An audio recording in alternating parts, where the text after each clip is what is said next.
words, speech, communication, something we begin to learn from the time we are born, something that becomes as natural to us as breathing.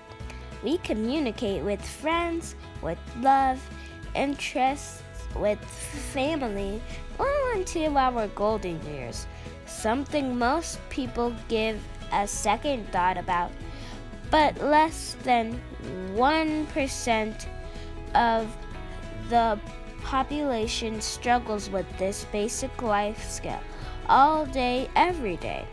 Less than 4,000 people in the United States live with a speech disability, known as spasmodic dysphonia.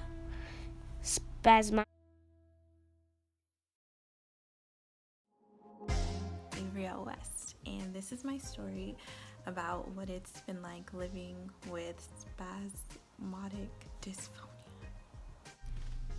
Why do you sound like that?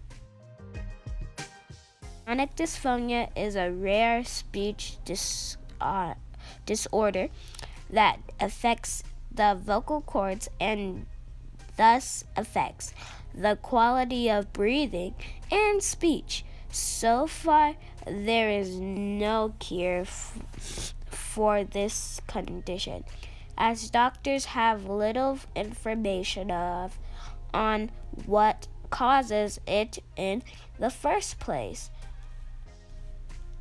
On the very left, the top and bottom pictures show normal vocal cords. Cords in action, they open and close when speaking without issue. The middle and last columns show vocal cords that are paralyzed. They either don't open properly or don't close properly during speech, which causes the person to sound breathy, weak, have a hard time breathing, and pronouncing words. I was first diagnosed in 2015. It was about a year after I had my daughter, and it was, I had never dealt with it before being pregnant, so I thought that it was maybe a side effect or an after effect of having a baby, one that maybe nobody talked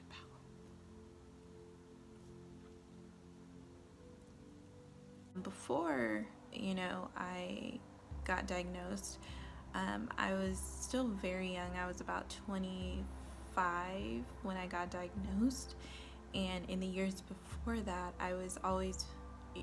when I was younger, I was very shy, and I was very quiet and self-conscious about my looks and things like that, so I wasn't as outgoing. But as I got older and I grew into my looks, and I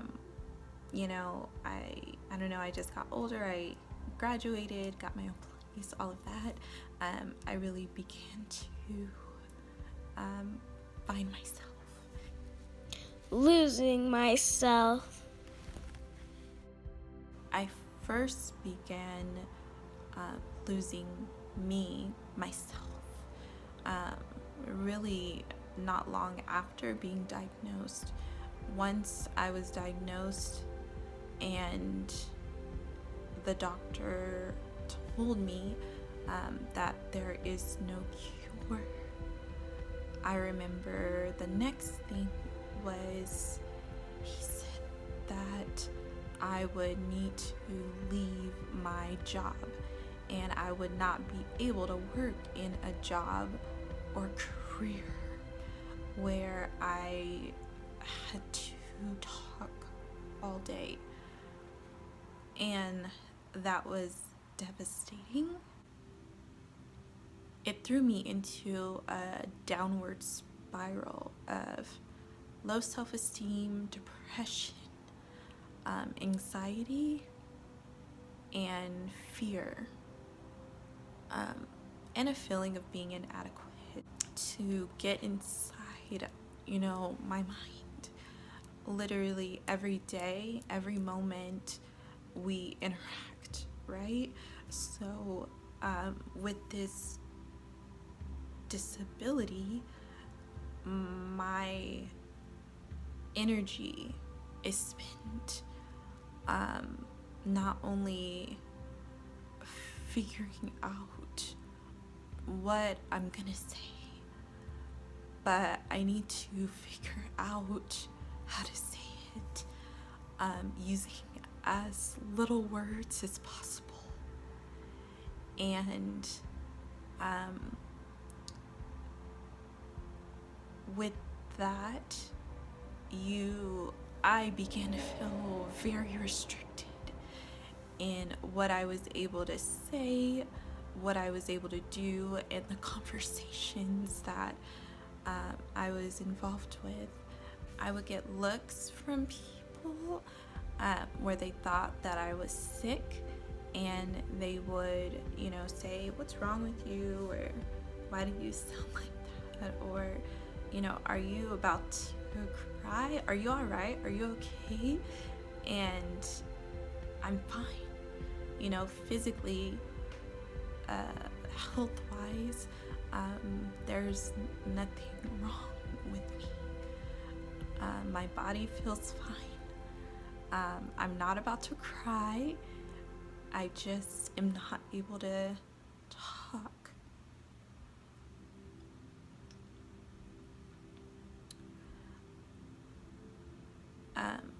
Day to day,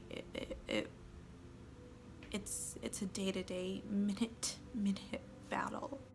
But even basic words like hello, how are you, I'm good, I'm fine, thank you, those words, even the most basic words, were difficult. I stopped going to family events. I stopped wanting to hang out with friends. I stopped wanting to go to the store. I wasn't able to even, make a doctor's appointment. And it would be very frustrating. A lot of energy is spent, preparing for a conversation. And then you get the looks, you get the questions, and then at the end of the day, you're mentally exhausted. You've spent all day worried that, how am I going to communicate? By the time I would go to sleep at night,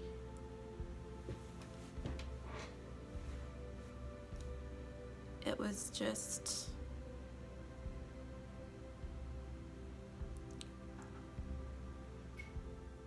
I began to look forward to going to sleep because I didn't have to interact with the world. Fear, anxiety, it built up day after day after day after day. And when you feel like you're not able to be you at all, what do? You hear that your life, this will be your life for the rest of your life.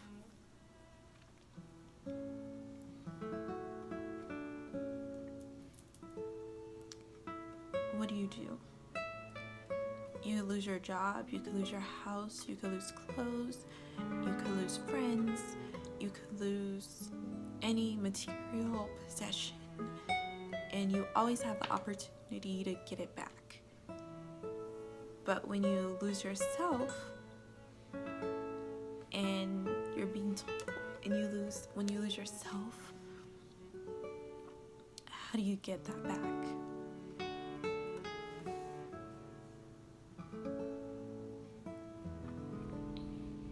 Parenting. Being a mom is something that I've always wanted to be, and I've always looked forward to. It began to get difficult when my daughter started talking, because she would want me to read stories and do bedtime stories, and I wasn't able to do that. And I think as a mom, I began to feel inadequate. I began to feel, I never really thought about it, how it would affect me as a mom, until those days, until, she started learning to talk.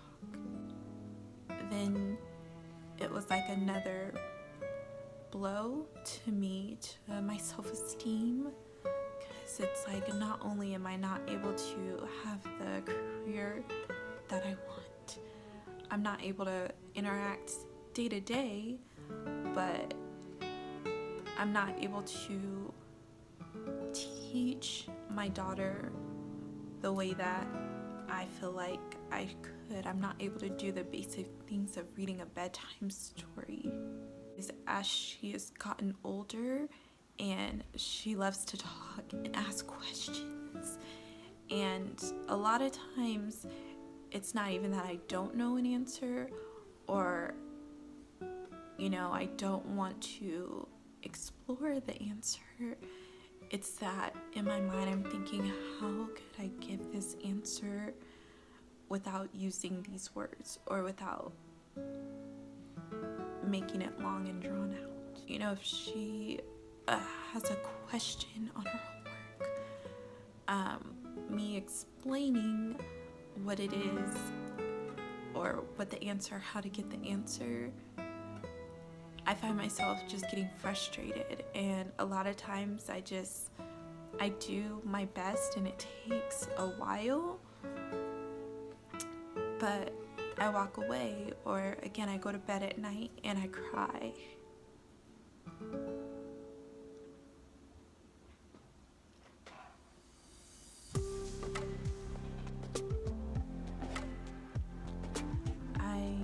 I want my, she wants to have play dates and things like that, and I have always dreamed of, getting together with other moms and, talking about stuff in life.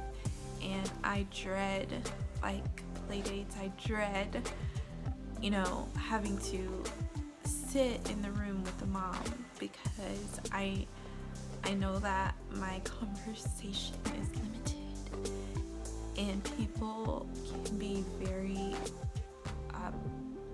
put off, and they think that I don't want to interact, or I'm not interested, or I'm very quiet or blunt, and it's not it. So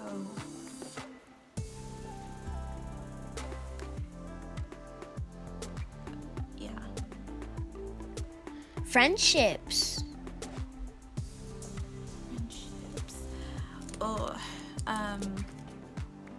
It's definitely affected friendships.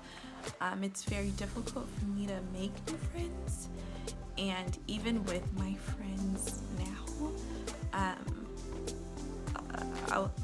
shortly after I got diagnosed, I didn't want to go to any get-togethers or dinners or breakfasts or lunch or talk on the phone. I don't enjoy any of that anymore, and it's because a lot of times I feel left out. I have to, everyone's having, a good time, and, they're talking, and, it's just, oh, what did you do last week, and it's all these things. And, as I'm getting ready to go to an event, it's a battle. I'm always thinking, why should I go? I know I'm not going to be comfortable.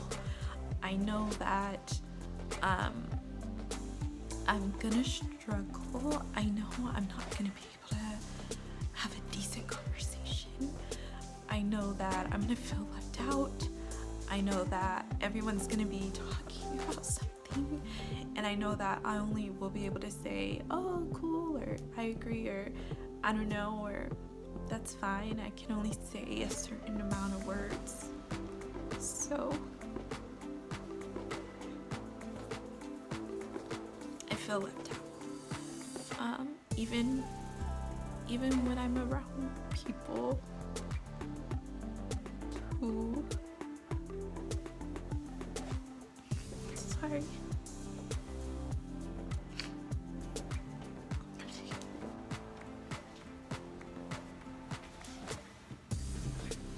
Okay. So, even around family, even when I get phone calls from family, friends, people that know what I'm dealing with, I still feel left out because I know that I'm not going to be able to say what I want to say. All my thoughts, all my feelings, all my emotions, all my points of view, all my opinions are here, and I'm never able to express them the way that I want. It takes a lot of effort and a lot of energy for me to say, to speak. And when you are only with people for, an hour, or you're only on the phone with them for a few minutes, what they're able to say in maybe a minute or two, it takes me 2 or 3 times as long. And even though my friends and family are patient, I tend to just give up before I even get started. So if they, talk about, this is how my day went, or let me tell you about what happened, I'm not really ever able to do anything more than, what? That's crazy. Oh my gosh. Okay, bye. And there are times where I want to talk about my day, or the crazy thing that happened at work, or guess what happened to me today, and I have to text.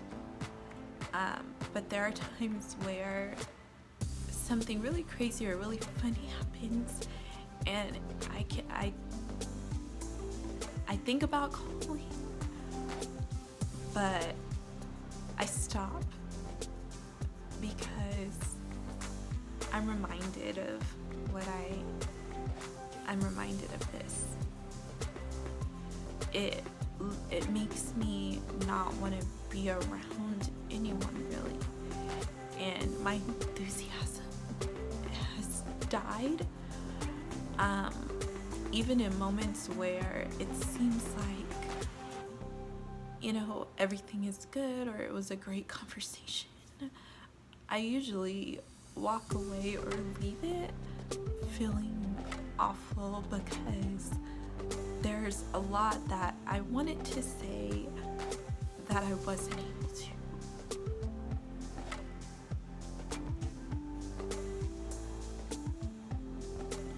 It's embarrassing meeting new people.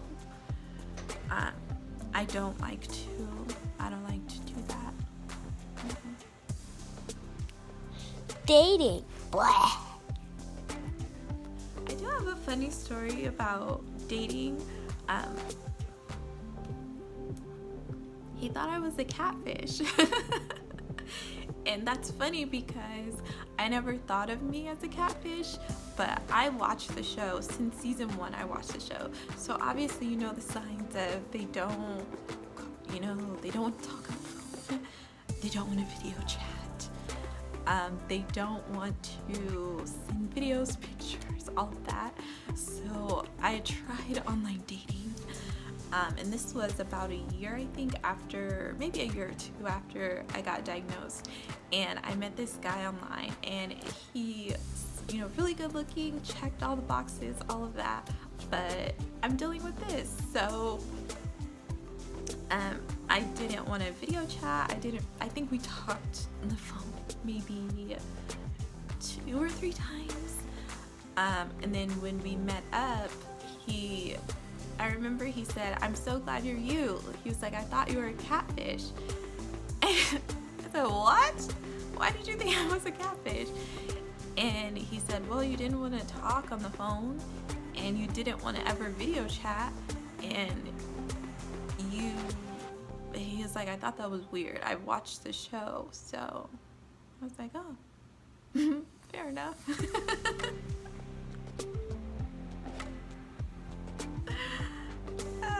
That's hilarious. Catfish.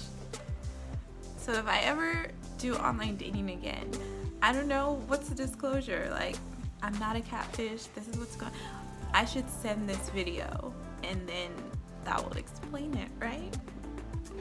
Yeah. Yeah, I do want to date. I do want, I want to have more children. And I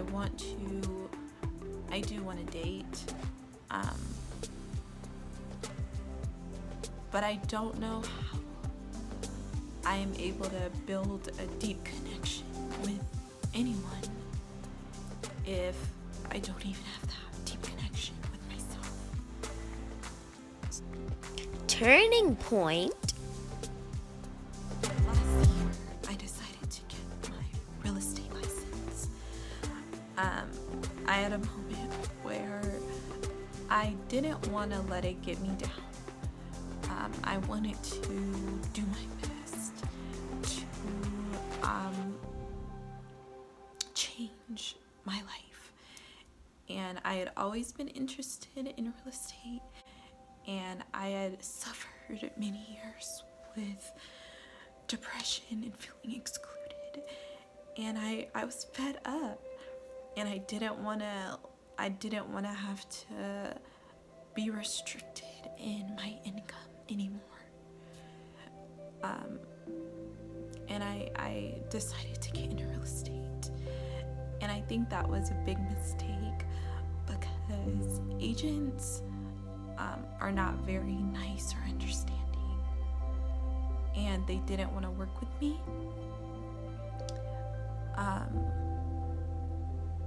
Clients didn't want to work with me. They thought I didn't know what I was doing, because I'm not always able to explain what is going on.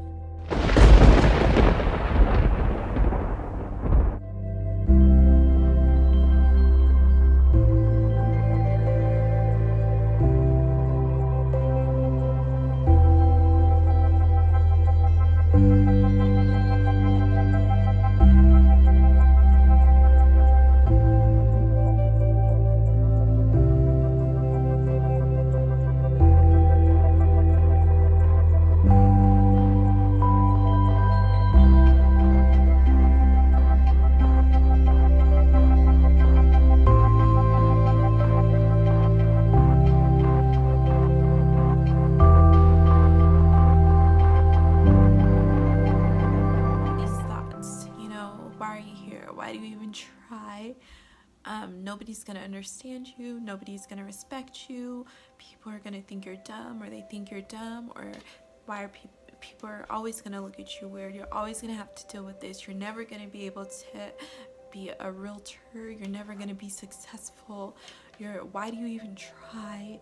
You're never going to be able to change your circumstances. You're never going to be able to live a normal life. So why are you here?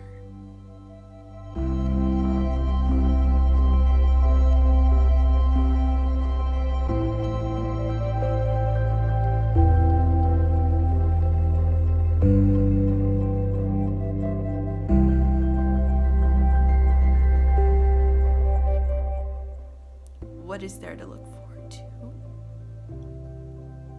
this is your life.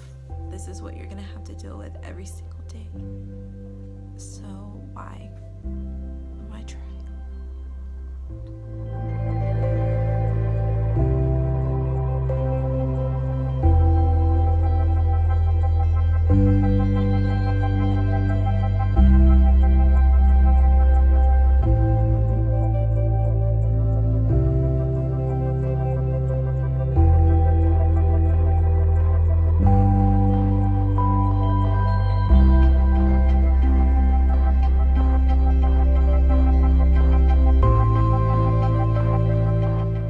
It's hard because there's a lot of judgment about people who think about suicide.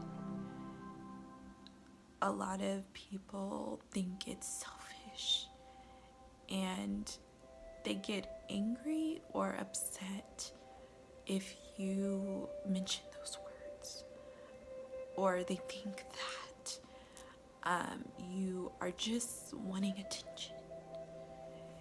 And for those reasons, I never discussed really my thoughts about suicide, but I've had many. And if you're able to get inside a mind,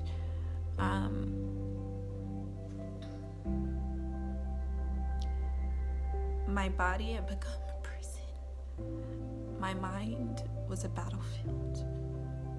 Literally every minute of every day, all day, from the moment I wake up till the moment I go to sleep. And it had gotten so bad that I wasn't even sleeping.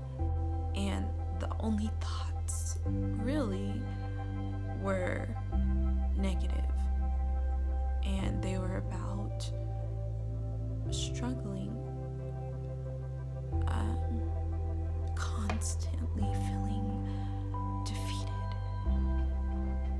This is something you do every day. You're gonna have to speak every day. You interact every day. It's not gonna go away.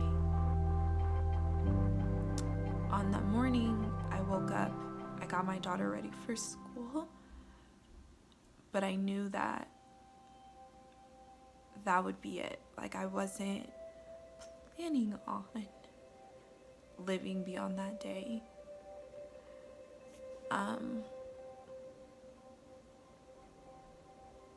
I dropped her off and I gave her a hug, and I got in my car and I drove to the store. And I remember feeling empty. I felt nothing. I felt defeated. As defeated as anyone could feel. And I felt numb. And I remember that my friend, I went to the store, and I was sitting in the parking lot, and my friend messaged me, and I cried. And I remember I called him, and I just cried, and he said, "What's wrong?" And I said, "I don't know."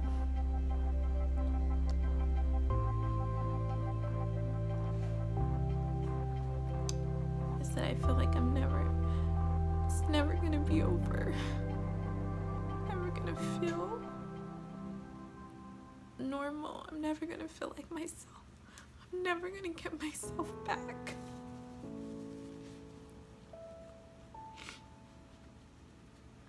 And I don't want to be here anymore.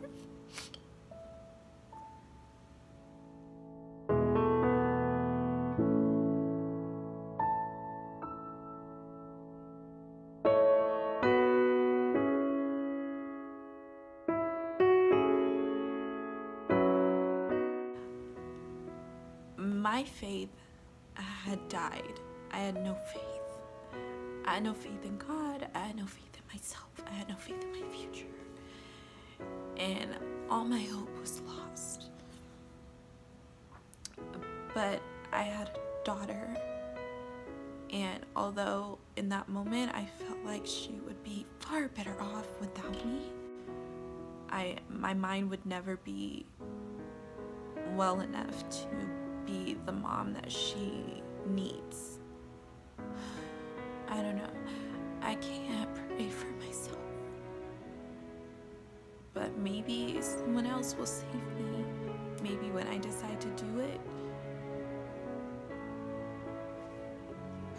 My thinking was, if these people pray for me, and if I'm really meant to be here, I'll try to commit suicide.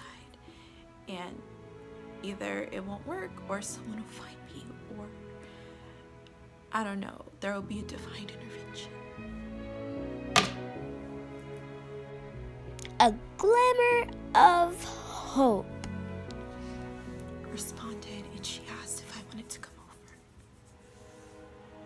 And I said yes. And she literally saved my life.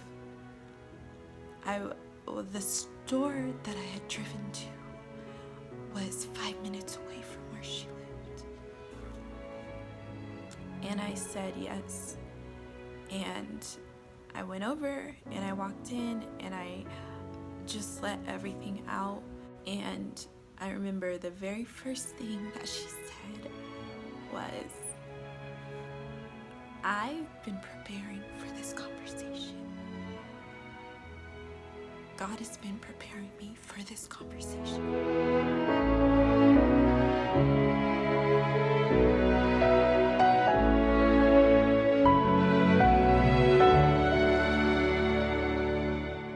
Every prayer, with every tear, with every amen, with every,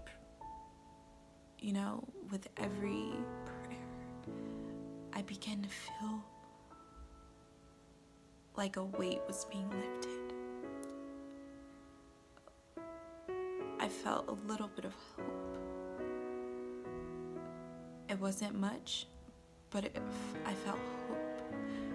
The battle that I experienced day after day, minute after minute, hour after hour, year after year, the heaviness, the hopelessness, it was gone. It was just gone. And I felt something in my heart, in my chest, in my body, in my spirit that I have not felt in years. It's something that I thought I would never, ever feel ever again. And it saved me because I walked away feeling like, you can do this. You can do this. I walked away feeling like I get a redo, that I can start. I get a redo. It's not a punishment. Over the years, I had often felt like God was punishing me for something that I didn't know. And I would often try to figure out, what did I do? What did I say? Was it this? Was it this incident? Was it this action? And so not only do you feel like people are against you or don't understand, but you don't even understand, and you feel like God is against you, and God filled you up with all these dreams and visions and goals. But all of those are surrounded by, all of those you need to communicate. And I'm not able to do that. So why do I have all these goals, but I have to deal with this? That stops everything.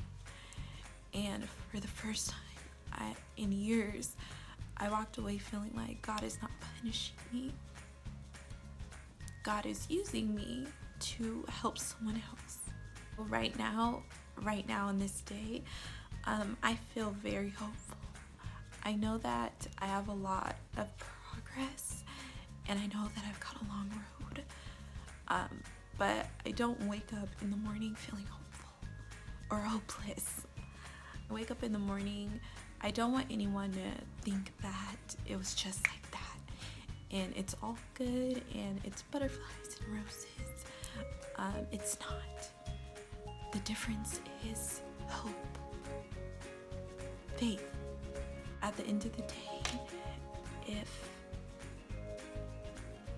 I hit rock bottom and after all the thoughts and the struggles and the pain and the agony and all of that, if God had the ability to restore an ounce of hope in me, then I will draw off of that every day. Every day. Moving forward and closing the chapter on hopelessness.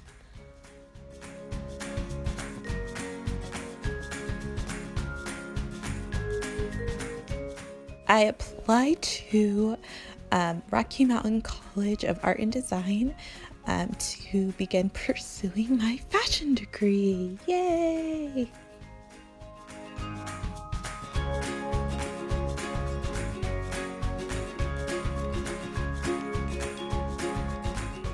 So my channel is going to be about how I make my designs and the cooking that I like to do, yoga, and it'll be featuring more tips and advice and stories about other people's struggles and what they did and what they do every day to get through them.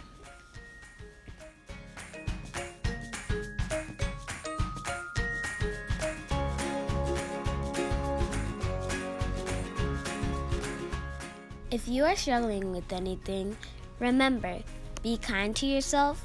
Write down your accomplishments so far. None are small. Allow yourself to feel both good and negative emotion.